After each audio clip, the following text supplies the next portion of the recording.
mo ń gbọ́ yín. Gbogbo ìpínlẹ̀ mẹ́fẹ̀ẹ̀fà ilẹ̀ Yorùbá nígbà tí Ṣèyí Mákindé tó sọ ọ̀rọ̀ jáde lórí Sharia law eléyìí tó ti kọ́kọ́ takù tẹ́lẹ̀ ṣùgbọ́n tó tún padà tó tún endorse ẹ̀ pé kò sí ó wá dà ìgbà pé táwa náà bá fún ara wa rí dáadáa láì sọ̀rọ̀ àárí nírì wípé ó dàbí ìgbà tó pé wọ́n ti pe bìmánà yìí tí wọ́n ti gbowó fún ó dàbí pé bàbá wa yìí ti jáde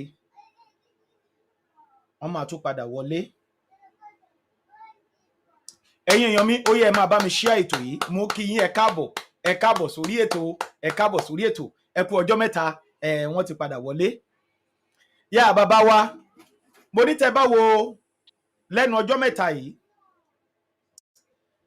Ṣèyí Mákindé ó ti kọ́kọ́ sọ wípé Sharia law ní ilẹ̀ Yorùbá ní pàtàkì nílùú Ọ̀yọ́ ní Ọ̀yọ́ state pé òun ò ní faramọ́ ṣùgbọ́n lẹ́nu ọjọ́ mẹ́ta yìí la tún dédé rí dìmánà yìí tó tún jáde ohun tó sọ rèé mo fẹ́ kí ẹ jẹ́ ká gbọ́ ká lè mọ irú èsì àbí nǹkan tẹ́ máa sọ lé ohun tí arákùnrin yìí sọ lẹ́yìn ìgbà tí ó ti kọ́kọ́ ṣe ìtakò nígbà tá gbogbo àwọn ọmọ Yorùbá jáde àwọn ọmọ Yorùbá nation gbogbo alarú jáde tá a sọ̀rọ̀ pé Sharia law nílẹ̀ Yorùbá a ò fara mọ́ torí gbogbo wa náà láti lọ́làjú ti dé àti lajú àti rí bó ṣe ń ṣe àti rí nǹkan tó àti rí agenda okay yeah so ẹ jẹ́ àkọ́sáré wò ó tí dìmánà yìí sọ lẹ́nu ọjọ́ mẹ́ta yìí. I came back from Ghana to Ibadan 2 a.m. this morning and ìgbà tí mo wo Punch, I think it was Punch àná, they said governor lọ sí court láti lọ ṣe interpretation the Sharia panel tí wọ́n ṣe ní Ọ̀yọ́ and first anything they bá rí nínú paper yẹn that came from my chief press secretary CPS. Yes, I've said something to Joe, but that is not my position. My position only pé tí thank God àwọn adájọ́ wà níbí anything tó bá wà nínú constitution wa we will support. However, my own interpretation, because it is everywhere, I made a statement that Muslim ni wọ́n wá bẹ́ẹ̀ ni wọ́n wá sí office. I made a statement. Àwọn olóṣè constitution yẹn. We shouldn't encourage discourse, no matter how little.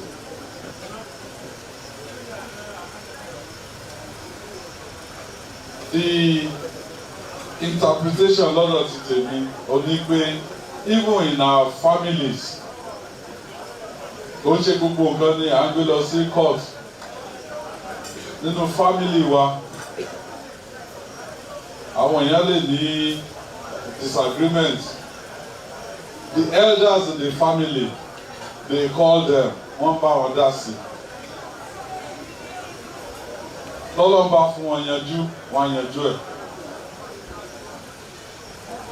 So this particular Sharia panel, my interpretation is ẹni tó bá fẹ́ patronize ẹ̀ bóyá wọ́n jẹ́ mùsùlùmí ọ̀nà mùsùlùmí tí wọ́n fi pé alternative dispute resolution mechanism ni it will help the government.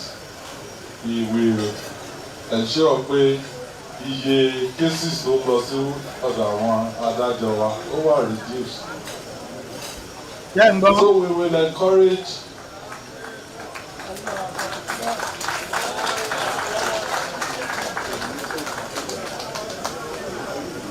alternative dispute resolution mechanism. Bàbá ká má gba àkókò wa mo lérò pé ẹgbọ́n nǹkan tí Ṣèyí Mákindé sọ Sharia law ní ilẹ̀ kóòtù òjìire. Bàbá báwo lẹ ṣe rí ọ̀rọ̀ yìí àti ìhùwàsí arákùnrin yìí, ṣé kò jọ bíi pé ẹni tí wọ́n ti fún ní paparamọ́ra, bí ẹni tí wọ́n tilẹ̀kùn mọ́, tí wọ́n nà lọ́rẹ́ dáadáa, tí wọ́n lù ú lálùbami pé n tá a sọ fún ẹ yìí ni kò sọ jáde? Ṣé kò rí lójú yín bí ẹni tí wọ́n gbé? Ṣé mọ̀ pé ó ti kọ́ ṣe fídíò kan tó ní kò sí ní tó ṣẹ̀ríà? Ṣé lójú yín kò rí bí ẹni tí ó dẹ̀ pé wọ́n gbé tí wọ́n fi ẹsẹ̀ gbá báàgì owó bíi dọ́là, bíi báàgì dọ́là tó kún fún dọ́là tí wọ́n fẹsẹ̀ gbá sí pé ìwọ máa gbé lọ́n tiẹ̀ lọ sọ nǹkan tá a ní kó sọ? Bàbá ẹ sọ̀rọ̀, báwo lẹ ṣe rí sí? Ẹ̀yin ọmọ Yorùbá lágbàáyé, ẹ wo àwọn èèyàn wa tí wọ́n ní àǹfààní láti ṣe òṣèlú. Ṣé gbogbo àwọn èèyàn? Ẹ̀yin èèyàn mi, ẹ bá mi share ètò yìí, ẹ bá mi share ètò yìí. Ẹ̀yin tẹ́ wà lórí YouTube, mo fẹ́ rọ́wọ́ yín. Ẹ share. Ṣé àwọn ní ètò gómìnà tọ́ sí ṣá? Ẹni tí ò bá ti mọ ìtàn Yorùbá, tí ò mọ ibi tí Yorùbá ti ń bọ̀, tí wọ́n understand the spirituality wa gẹ́gẹ́ bí ẹ̀yà tí Elédùmarè dá in a very special process, kò tọ́ sí wọn kó jẹ́ kí wọ́n máa ní access sí ipò olóṣèlú. Ká má ti sọ pé kí wọ́n á jẹ gómìnà lé wa lórí. When the issue of Sharia started ní orílẹ̀-èdè Yorùbá nínú ìlú Nàìjíríà, it started as more or less like one fly kite. We never envisage pé kó máa jẹ́ nǹkan tó yẹ kó máa di an endangered division policies tó lè dá ogun lẹ́lẹ̀ Yorùbá. Because Yorùbá, despite the fact that we are indigenous people, we have our own indigenous religion, we have our own indigenous philosophy, everything tó jẹ́ kí Yorùbá wà unique, gbogbo ẹ̀ ló wà indigenous sí wa. This religion of Islam, nígbà tó kọ́kọ́ máa délẹ̀ Yorùbá, kò kí ń ṣe àti north ni wọ́n ti gbé Islam wá sí ilẹ̀ Yorùbá. Even kó tó dé Ọ̀yọ́ empire, àwọn empire as far back as 11 to 12, 13 centuries, ni Islam ti diffuse sí some part of Yorùbá land. Àwọn family kan wà ní Èkó tí wọ́n ń pè ní Láfíàjì. They have had a direct connection with the Ottoman Empire as far back as 12th, 13th century. Tí wọ́n pé wọ́n dẹ̀ ti Islam ti won Lagos society as it is ancient at that time. Káwọn Malian merchants within the space of 13th, 14th century kó tó gbé religion yìí wá. It was not, the religion of Islam does not diffuse from the north to the Yoruba territory. Àwọn as a fallout of the Ottoman Empire contact with certain elements, certain indigenous elements in Yoruba land. So wọ́n pè ní àwọn family Láfíàjì ní Lagos Island lẹ́nìí. The history is there. Then subsequently, all diffuse when Oyo Empire was at its peak of its hegemonistic control of vast areas of land. The trade merchants that came all the way from the Western Sudan, from area known as Mali and Timbuktu, Goa and others, they came via the caravan route to Oyo láti wá establish trade relationship pẹ̀lú àwọn èèyàn wa. That was at that time, because of that acculturation, ni àwọn Yorùbá kan accept that religion, not on the basis of conquest. It was on the basis of, okay, they loved the way these Muslims conducted themselves in Oyo. And some of them beginning to, because they are business partners, they begin to relate to them and begin to imitate their religious dictates. Ìyẹn ló wá jẹ́ káwọn some of àwọn Yorùbá yìí kọ́ gba ẹ̀sìn yẹn. So there is no time Yoruba people have placed more emphasis on what I refer to as trade teach religious principles and philosophies because Bashewa within the context of our homogeneous originality all across the various regions and sub national sub dialects to form Yoruba. There has not been any time where we use any secondary religion and move our customary religion. Ìlú ìbàlẹ̀jà wa mú táwọn fẹ́bẹ̀rẹ̀ àṣọ tó bí wa pé this is part of our cosmology and our history. There is no time that why it is so annoying that when I saw never wo trend pé wọ́n ṣe Sharia lọ́dọ̀ wa yìí ẹni pé nígbà tá a kọ́kọ́ gba democracy ní 1999 this current democratic cycles tó ń lọ yìí bàtà kọ́kọ́ gbà ní 1999 the first thing of the second state in the north was to use Sharia as a political instrument láti digitalize níjọ wọn and to fight the Obasanjo president because they were having the feeling pé Obasanjo padà wá ó máa ń gbẹ̀sùn what the northern leader did to Obasanjo. So they wanted a situation where they don't want the real democratic principles to diffuse into their own region. So what they could do is to employ Sharia as their own instrument of political nationalism. That is, move àwọn èèyàn together so that their people will not be able to begin to give in to certain democratic principles which they perceive to be un-Islamic. So they say Sharia nìkan náà lè lò láti fi content pẹ̀lú ẹ̀. Now, haven't realized the fact that they've lost, we've had series of leadership. Obasanjo came, left. Yar'Adua came. Yar'Adua was an intellectual. Obama promoted him back. No, it was not when he was governor of Kaduna State. Only to do Sharia laws in Kaduna State. Just merely to fight political war. He is the president of Nigeria.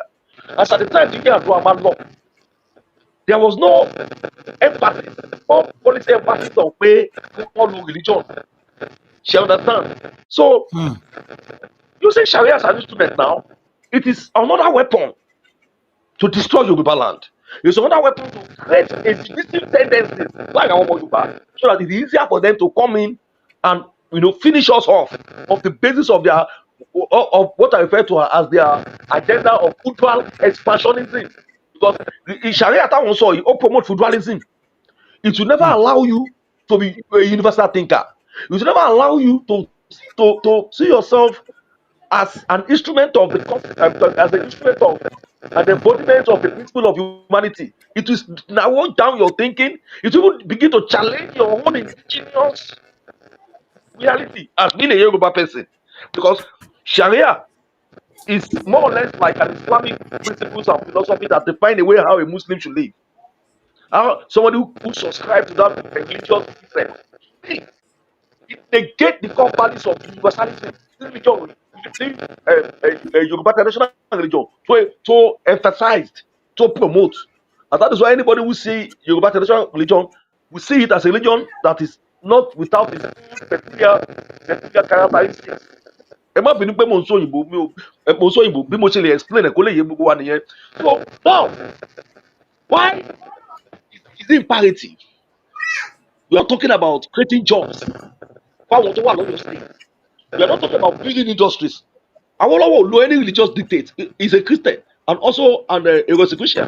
But no any of his religion láti sọ pé òun fẹ́ bẹ̀rẹ̀ sí ṣe kíni láti máa emphasize religious invisibility or religious nationalism.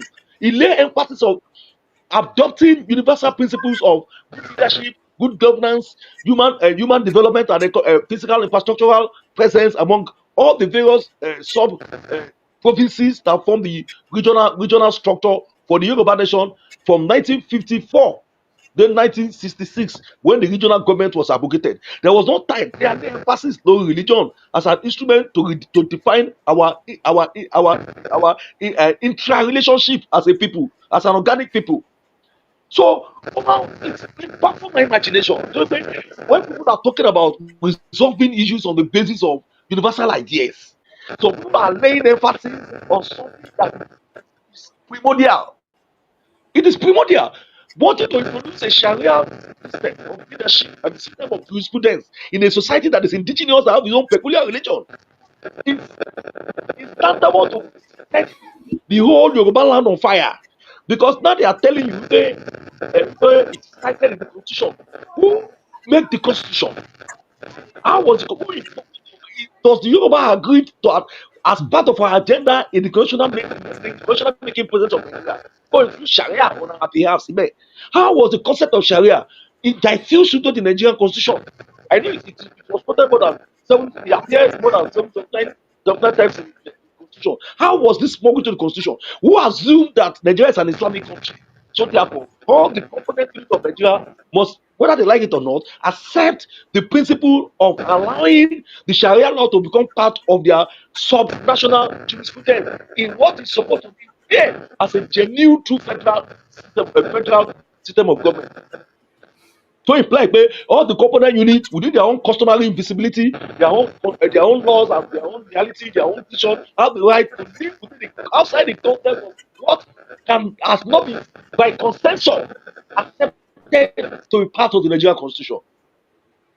The North decided to impose this constitution on us. Now using they are now using some of their insertion into over the picture of the constitution. That's why I Yoruba.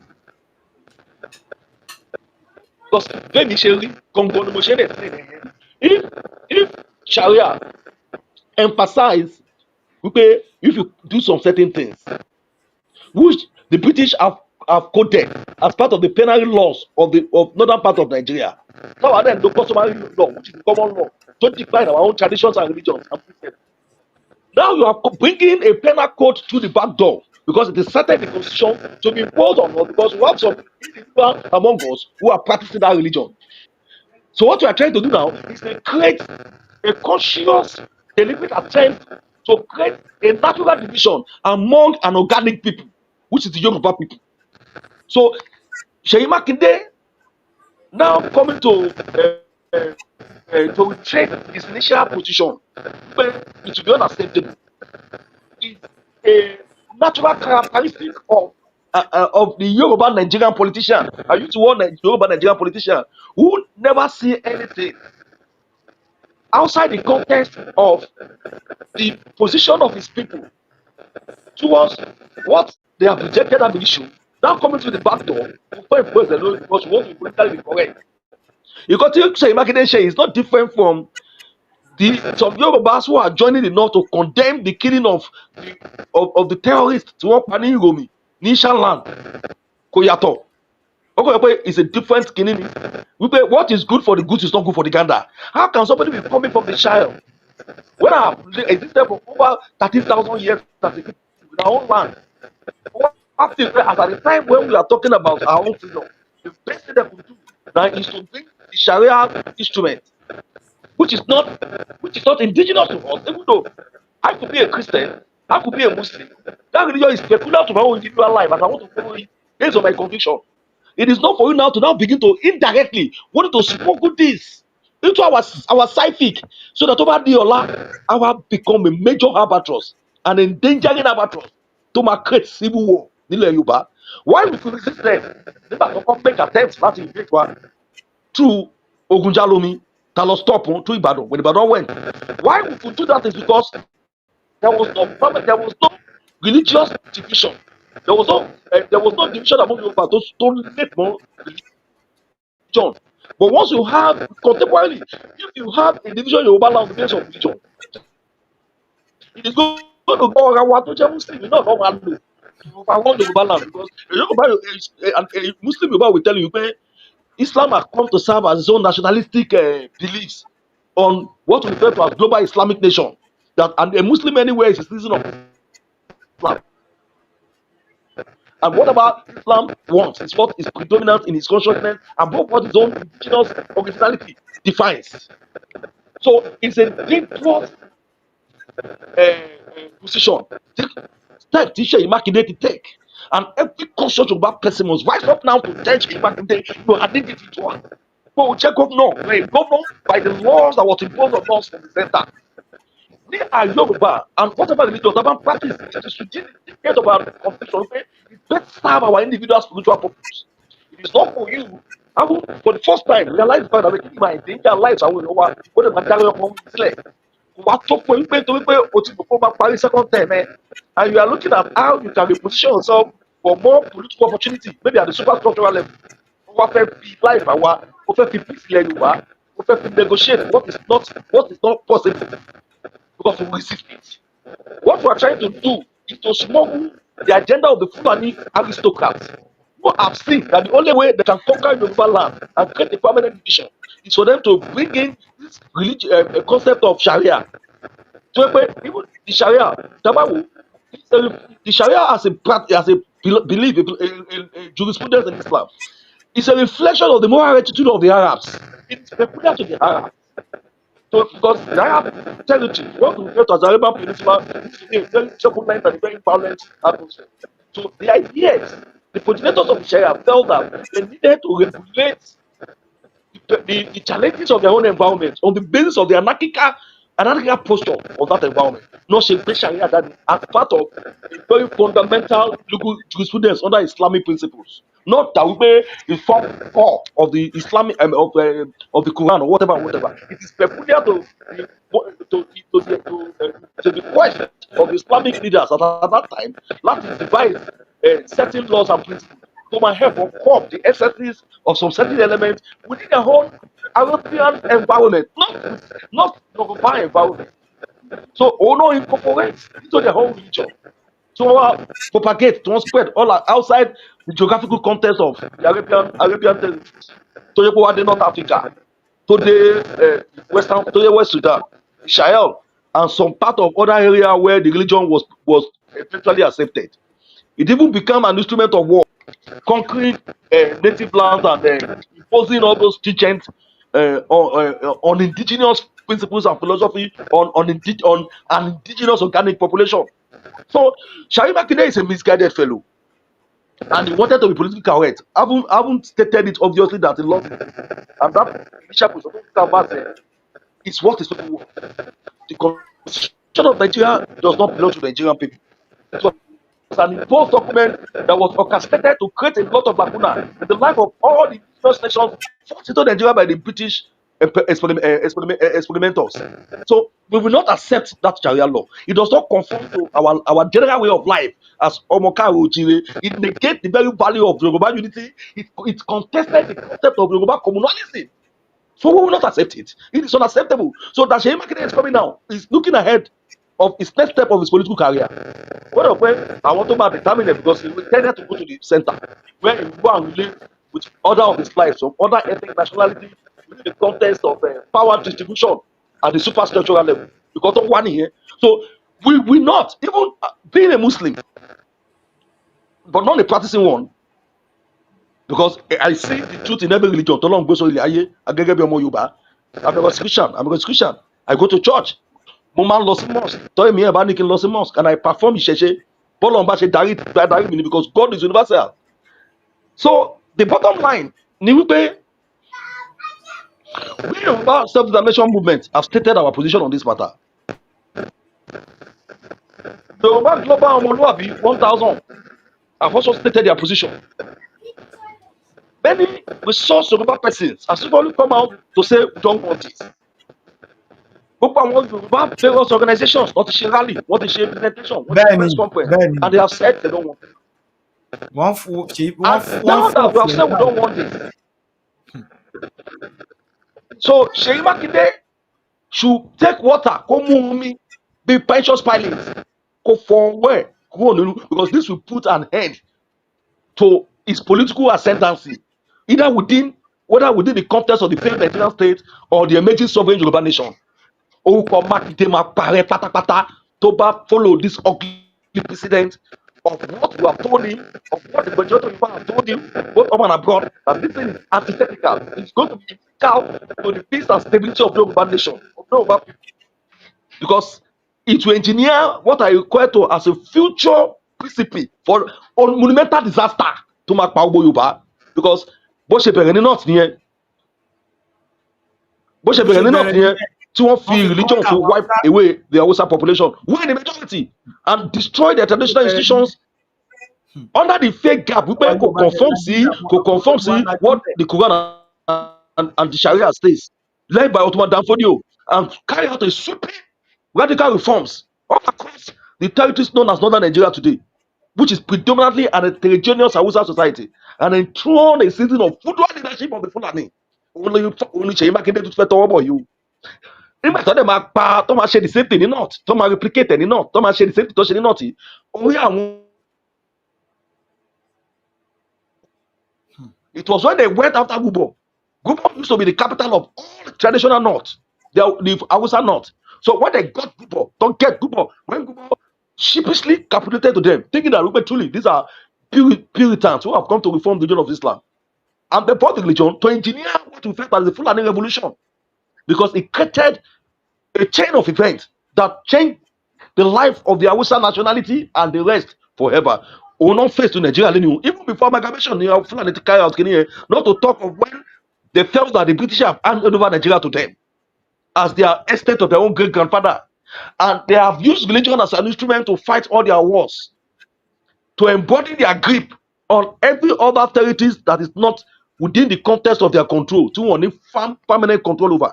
Is that what Seyi Makinde now is trying to engineer in Ibadan, in Oyo State, that used to serve as the military wing of the Yoruba resistance to any form of external and internal imperialism? Baba, I hope the Yoruba people are hearing me. I hope Seyi Makinde want to lay a destructive precedent that will sweep all across all the length and breadth of Yoruba land. Already, they have their fighters in our forest reserve, our forest game reserve. They've encircled us. Now, you want to give them a weapon. They want to give them one leg, they will take 50 legs. So, and you want Yoruba people to commit suicide on the basis of it was Seyi Makinde have become so sheepish. Did he actually go to school at all? Is Seyi Makinde sensible? Is he getting power intoxicated? Has he forgotten Omo Ibadan lòun ni? So mo want to play to stop àwọn idiots yìí ni from coming to overrun the Yoruba land. Ọmọ kìlọ̀ fún Seyi Makinde, èmi àti bọ́ọ̀lù láti mo sọ ọkọ kìlọ̀ fún. Tábà sọ oúnjẹ fún kò ní jẹ tán. You want to prepare a template, a negative template. What we talk about, replicate life in an inglorious means, in an inglorious position. I will leave away. They should tell him that thing, anybody that is preaching Sharia law in your state and equally in other parts of Yoruba land is calling for the declaration of war. Because something about the budget to a memo so bad that if they should go ahead and make any attempt to say particular thing is not indigenous to us. Ẹ ṣeun bàbá wa torí àwọn kan míì tí a tún fẹ́ gbé yẹ̀wò. It's not indigenous to us. It is an attempt about natural, traditional.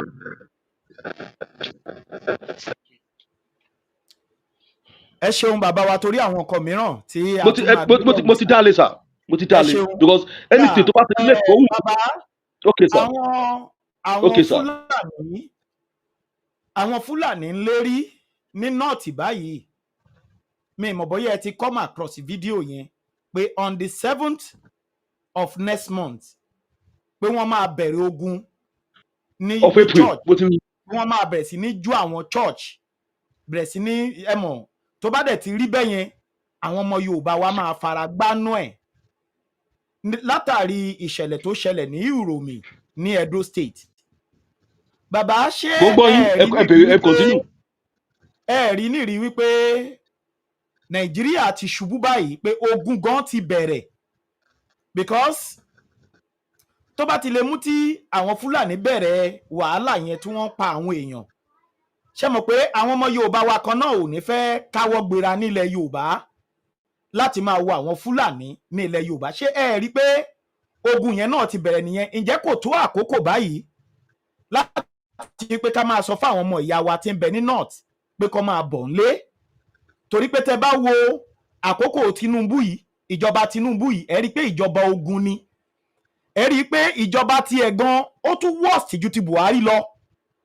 Ẹ rí pé àkókò ti Tinubu yìí tún worst gan ju ti Buhari lọ. Àkókò ogun lọ́tún, ogun lósì, ibi báyìí ogun, ọ̀hún ogun, ìhín ogun, ilẹ̀ Yorùbá ò fararọ. Ǹjẹ́ kò ti tó àkókò báyìí pẹ̀lú nǹkan tó ń ṣẹlẹ̀ yìí láti máa fún àwọn ọmọ ìyá wa tí ń bẹ lókè òkun, tí ń bẹ ní ìlú Ọya lọ́hùn pé kó máa bọ̀ nílé? Àbí kí lẹ rí sọ sọ́rọ̀ yìí bàbá wa?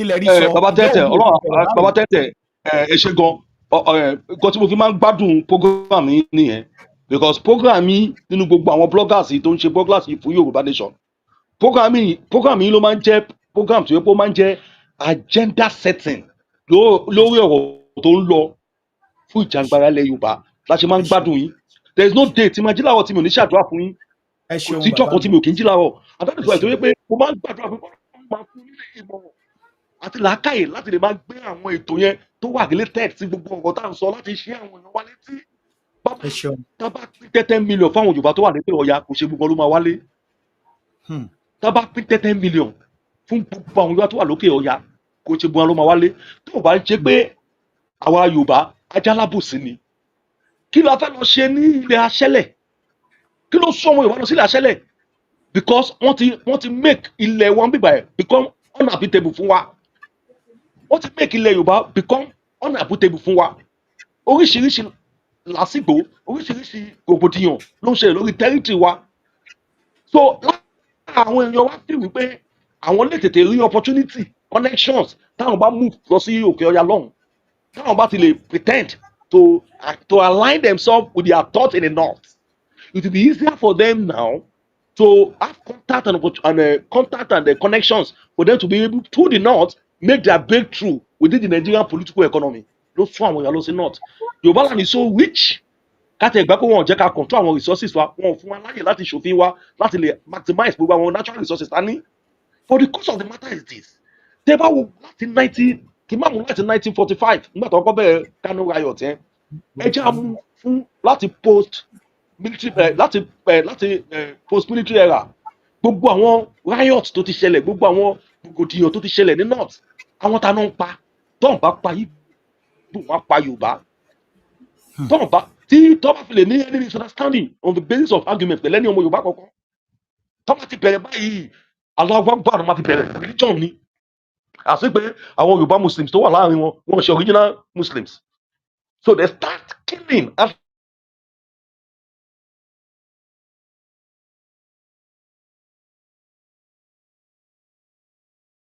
kò sí nǹkan tó jọmọ́ bẹ́ẹ̀ there is nothing like so they been killing us repeatedly unceremoniously wọ́n kàn máa organize one conscious riot small argument between one or two persons they will carry out one killing and decided destruction of what you refer to as all Nigerians in your territory now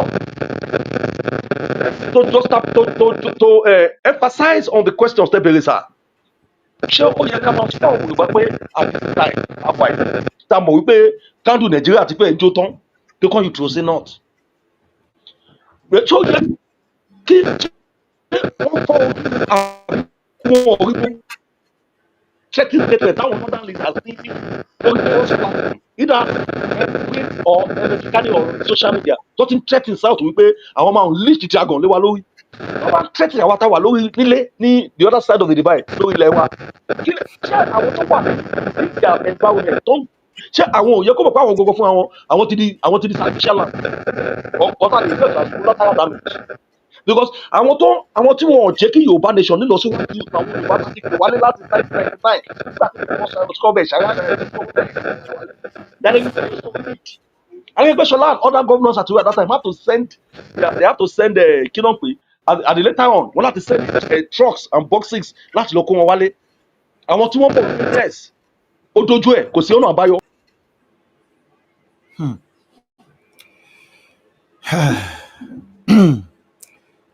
ẹ̀yin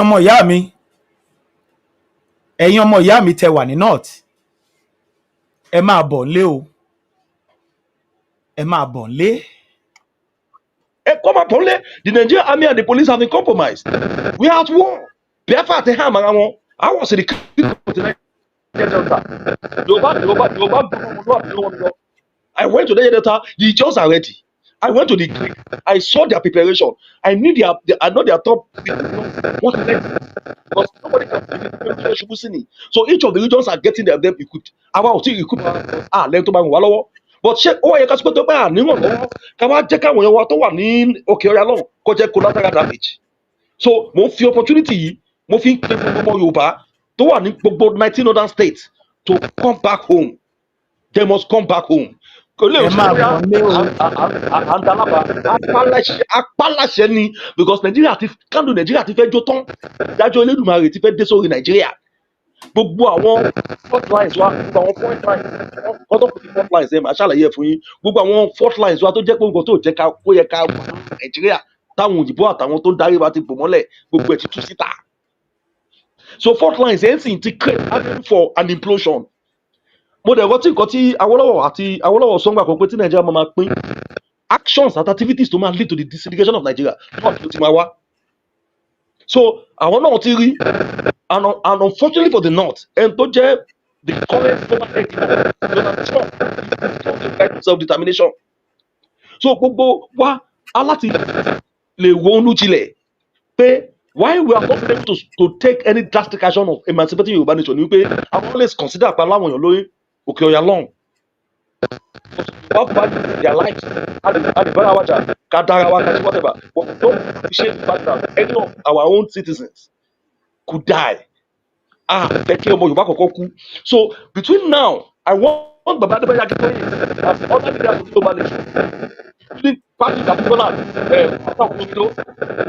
and the others tí wọ́n wà nínú apest edition process of the global nation and gbogbo blogger Baba tẹ́tẹ̀ ẹni process yẹn tẹ́tẹ̀ sí follow ẹ̀ èyí lọ ẹ máa ṣe program ẹ ní hours nípa Yorùbá tó wà lókè ọ̀gá ṣe kí ni kọ́ padà wálé because now kùsùnú yẹn ti wà ń bẹ̀ kùsùnú pé àmàjà yẹn ti wà ń bẹ̀ gbogbo àwọn atrocities táwọn Fúlàní ẹ̀sìn wọ́n commit lórí ẹ̀ wá Yorùbá will carry out any reprisal attack ṣòye yín the first time tó máa carry reprisal attack outside the south east tó ń pè ní Biafra was in Uromi.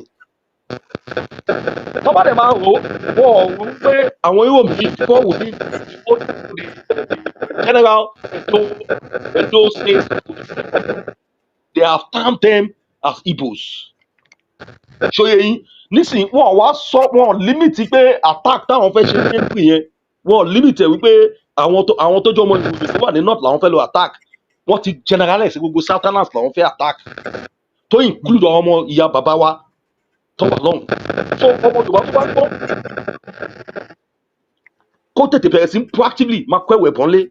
And I will appeal to the Yoruba leadership now kó try kó wá bigger space kó bẹ̀rẹ̀ sí content fún wọn because kò lè ní kó wọn kàmá nìyí tàbí bọ̀ ká lọ kọ́ larger camp ká gbọ́dọ̀ consider owó tó máa ná wa because we value the life of our people. Let us begin to put infrastructure in place from our body. It's even an added advantage to us to hear from their horses' mouth some of the series of ugly experiences they've had in the north. Tójú wọn ti rí ní north.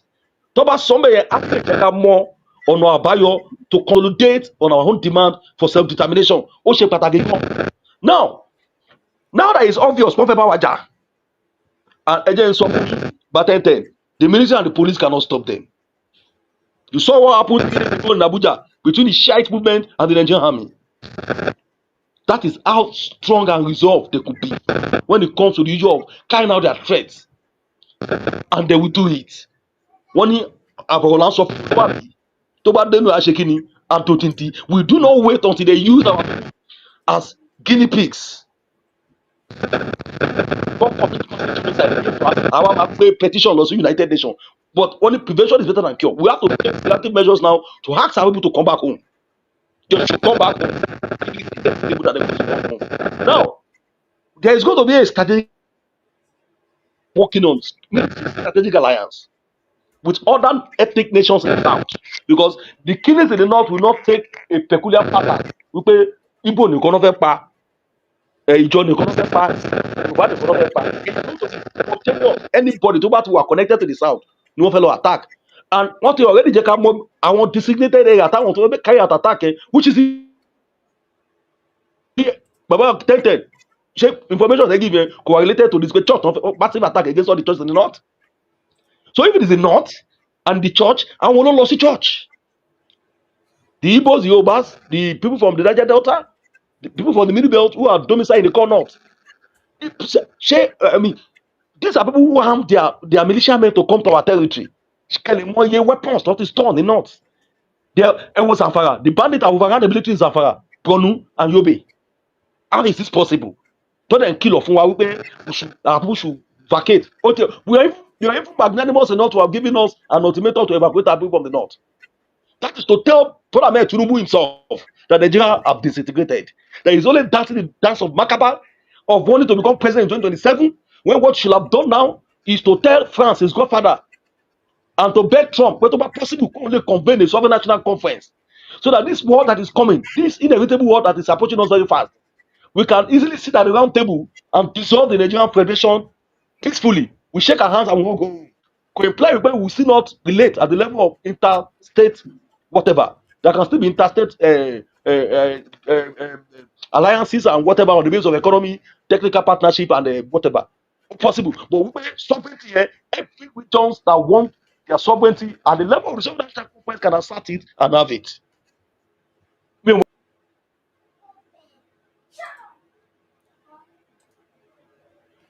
ẹ̀yin èèyàn mi ẹ̀yin ọmọ kóòtù òjire nẹ́tíwọ́ọ̀kì bàbá ló gbé wọn jáde.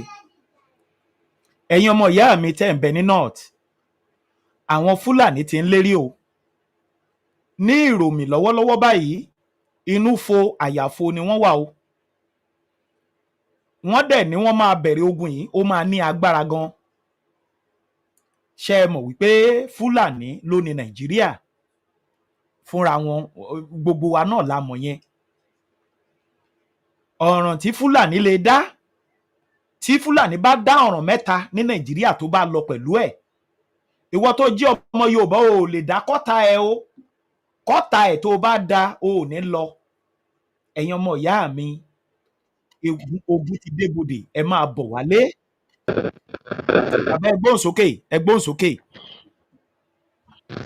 So the bottom line is our dollar kò sí signature Yorùbá ní constitution yẹn. So constitution yẹn ló fún àwọn ní right láti ṣe Sharia law. Constitution yẹn ló fún wọn ní right láti wá máa claim wípé as Nigerians they can occupy all Nigerian territory, all Yoruba territories and conquer the indigenous people. Constitution yẹn ni wọ́n ń lò tentatively nísìnyí láti máa code Sharia law táwọn smuggle láti protect region wọn. Wọ́n fẹ́ máa extend same similar influence on our own region. Táwọn olóṣèlú wa dé accept because politically correct. Now what they are if anybody wants to practice Sharia law, practice it as part of your private religious beliefs in whatever religion you have accepted as your own way of life. Tí o lè gbọ́dọ̀ lòdì sí the universal Yoruba principles tó define ọmọlúwàbí wa. Ṣé ó yẹ yín sà? Ọ̀rọ̀ tó fẹ́ ìjà tó fẹ́ bẹ̀rẹ̀ yìí kò kí n ṣe pé wọ́n pa àwọn, kò ṣe pé wọ́n pa àwọn èèyàn wọn criminal, àwọn terrorist wọn ní Romi nìkan. Wọ́n ti ní accumulated hatred fún wa. Wọ́n ti ń wá opportunity on how to start this rebellion against us. And Tinubu also is part of the target. ẹjọ́ ẹ má bínú. ṣé bẹ́ẹ̀ ni trọ́ọ̀kì Dangote ship tó bẹ́ẹ̀ ni tí wọ́n máa fi trọ́ọ̀kì wọn kó àwọn ọlọ́dẹ tó yẹ pé trọ́ọ̀kì wọn sì yóò bó ṣe wá ọlọ́dẹ àwọn hunters náà wá máa fi kó.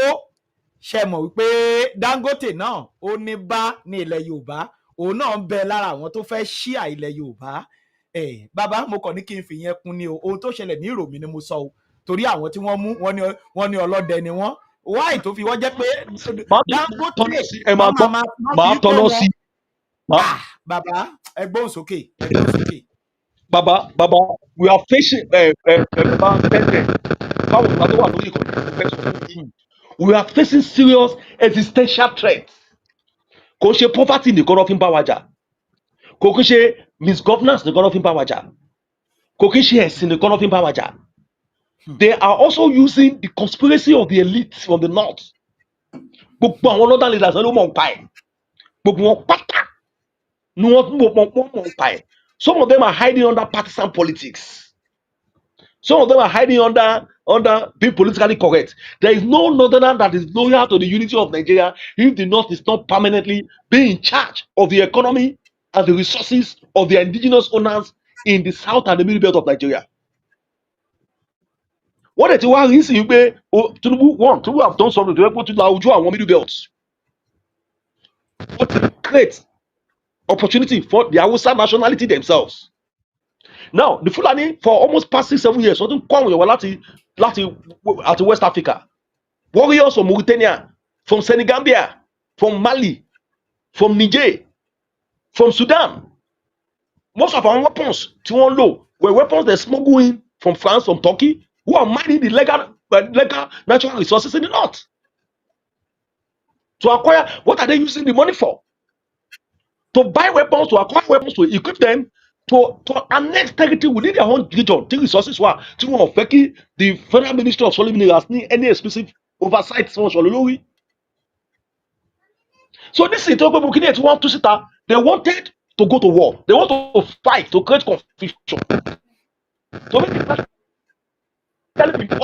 for Southerners to begin to raise question of equity in terms of resource ownership, in terms of resource accessibility, in terms of what we refer to as derivation, on the basis of indigenous ownership of the resources. Ẹ̀yin jẹ́ kó òjò, ẹ̀yin ò fẹ́ káwa jẹ diamond Zamfara. Ẹ̀yin dẹ̀ align pẹ̀lú àwọn kìíní. So Dangote is part of that conspiracy. Why should Dangote if not for Buhari, and the road and the ugly road tí aṣáájú Bọ́lá Ahmed Tinubu play, will it have been practically impossible for àwọn Yorùbá voluntarily pé Dangote wà kó wá kọ́ refinery sẹ́kọ̀ọ́? Tí ò bá ń ṣe pé àwọn SARS, there are some conspirators wà láàrin àwọn people yìí at the ruling class elite levels. So yẹ kí wọ́n kí Bill Gates máa lo Adesina, the governor, the African Development Bank president, ọmọ tó jẹ́ ọmọ Oǹdó, ọmọ Yorùbá, ọmọ Abẹ́òkúta, kọ́mọ aláwọ̀ fẹ́ gbé GMO. This obnoxious agricultural policy to attempt láti destroy our own indigenous agro economy, and some certain policies intend to destroy our humanity.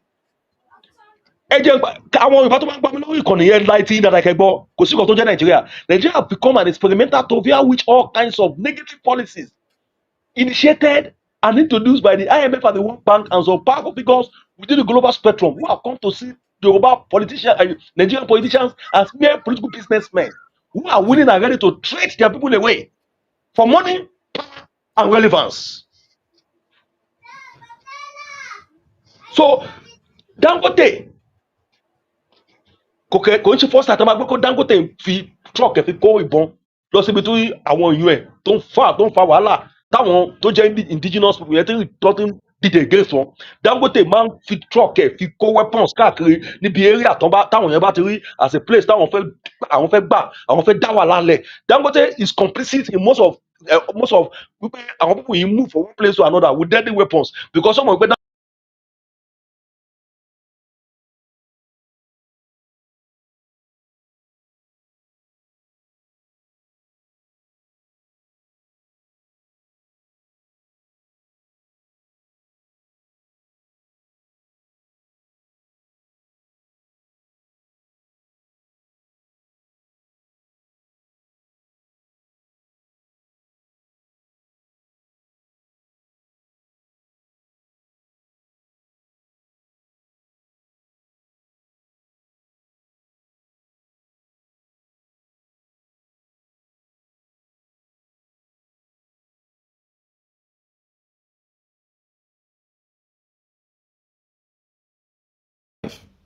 The reason why I want you to pay attention and take this video serious is because you never can tell if someone is just bragging or someone mean his threat.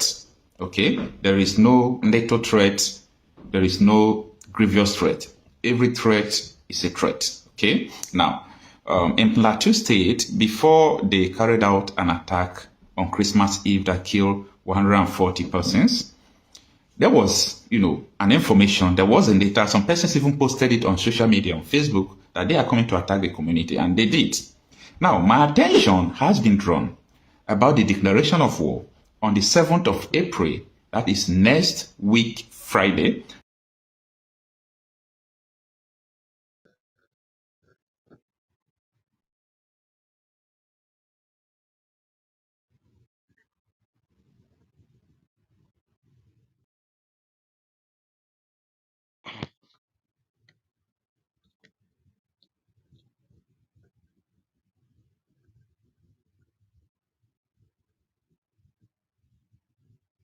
ẹgbẹ́ So òsókè nígbà tó ti ń bàbá pa àwọn èèyàn, ẹgbẹ́ òsókè. Yeah. tó ti ń pa àwọn èèyàn. Nẹ́tíwọ́ọ̀kì bàbá yìí ó ní bá nẹ́tíwọ́ọ̀kì yẹn bad.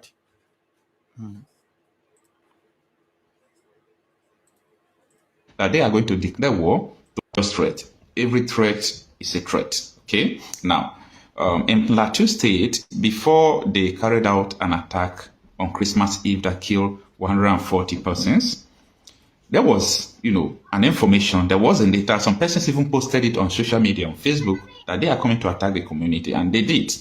Now, my attention has been drawn about the declaration of war on the 7th of April, that is next week, Friday, that they are going to declare war to attack all the whole Christians in the north. Now, this picture you are seeing on Facebook, now, this is what it reads. Bàbá ẹgbọ́n sókè iṣẹ́ ti wọlé. Yeah, Ó ti wọlé padà network ẹ̀ tó now one other thing ni wípé tí àwọn Yorùbá ò wọrí sí as at the time tí wọ́n lọ́ mú àwọn pípù yẹn nínú mọ́tò Dangote how we not so sure wípé the Dangote services was for the tribe was probably like to rescue them then wọ́n ti ń wá wọn wọ́n ti and what Dangote talk where is it going and the person is kọ́kọ́ bọ̀ àti jam because I don't want how they ṣe máa rí ìfẹ́sì bọ̀ àti mọ́tò ẹni bọ̀ àti jam nínú mọ́tò báwọn tó ń sọ báwọn ṣiṣẹ́ fún Dangote. And for the past 2 years, that same environment has been endangered. Why should the crime committed in Rome become what will make some people begin to react so quickly, acting on that solitary region? And why must Southerners going to force themselves on the north? Why is that through Obasanjo and others? Ó tó sọ alẹ́ nu aṣọ tó máa kiri wà lọ́mọ àdé. Bí wọ́n máa jẹ́ kí àwọn Yorùbá máa every time tí àwọn north bá ti tẹ́tí wà wípé ó yá ìpadà kápò religion wọn. I'm a way láti placate one as if they are our God, our creator. Is it not our own advantage if you ask to leave a desert to a coastal, a flourishing forest belt from coastal area where God Almighty is even saying, I'm giving you as an individual. Because of pé wọ́n tó jí owó epo àwọn ìjọ, owó epo àwọn ìṣèkírì, owó epo Yorùbá, owó epo Igbo. That's the one that Yorùbá ilẹ̀ Igbo àti Nigeria and some of what you conspire under the gap of partisan politics, PDP, APC, and use the instrumentality of the criminally created British superstructure. GM resources were. Listen, they after killing me in my land, occupy my forest reserve, you are not threatening me your religion, you are threatening my people in your region. You are giving so part of people. What are the sort of our city? Who is afraid of war? Who is afraid of war? Let them bring up war. Ṣé àwọn Yorùbá ò lágbára ni àti wá àti jẹ màlúù tí ọpọlọwọ ti dọ́ta àti wá di ọ̀lẹ kalẹ̀ òtítọ́ sọ abẹ́jẹ kánsẹ́lọ̀ abẹ́jẹ chairman abẹ́jẹ minister abẹ́jẹ senator fún ọpọlọwọ wá dà àlèwò rí mọ́ bí ọmọ akín. This is what the Yoruba global people have been saying, that the people of Yoruba land must organize themselves. They must rise up and say enough is enough. Baba Adébáyọ̀ Akíntóyè have provided that leadership for us, the global leadership for us. Wọ́n dẹ̀ ti fún wa, wọ́n dẹ̀ ti kọ́ wa, Baba Adébáyọ̀ Akíntóyè tó wà ní level kan. Yorùbá dìde, all of us must rise up. And must rise up now. Then our governor, we should be able to follow our governors accountable. That they must equally ask every northerner tó wà ní ilẹ̀ Yorùbá that we are also giving them motivator to leave our territory. Àwa náà fún wọn ní motivator